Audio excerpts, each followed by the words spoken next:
Hi friends, நம்ம வீட்டில் பார்த்தீங்கன்னா கேஸ் தீர்ந்து போயிருந்துச்சு. 3 நாளாக கேஸ் இல்லை. அதனால பார்த்தீங்கன்னா 3 நாளாக வந்த பாலை அப்படியே ஃப்ரிட்ஜில் ஸ்டோர் பண்ணி வச்சுருந்தேன்.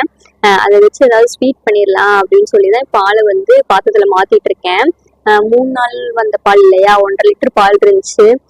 அதனால அது காய்ச்சினா நல்லா இருக்கும் என்னன்னு தெரியல. அதனால ஸ்வீட் பண்ணிடலாம் அப்படின்னு சொல்லி தான் இப்போ பண்ணிட்டு இருக்கேன். இப்போ பாலில் பார்த்தீங்கன்னா பால்கோவா தான் பண்ண போறேன். அடுப்பை பார்த்தீங்கன்னா லோ ஃப்ளேமில் வச்சு நல்லா கிளறிட்டே இருக்கணும். பால் இப்படி வந்து திரிஞ்சு வரும். நல்லா திரிஞ்சு வர அளவுக்கு நம்ம கிளறிட்டே இருக்கணும். எனக்கு பார்த்தீங்கன்னா 1.5 லிட்டர் பால் இருக்கு.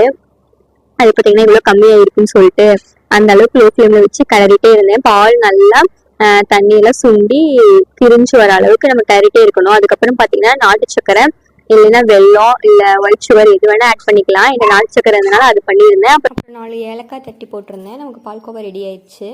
அப்புறம் மாமாட்ட கொடுத்து டேஸ்ட் பண்ண சொல்லியிருந்தேன். ரொம்ப நல்லா இருக்குன்னு சொல்லியிருந்தாங்க. நீங்களும் ட்ரை பண்ணி பாருங்கள். தேங்க்ஸ் ஃபார் வாட்சிங்.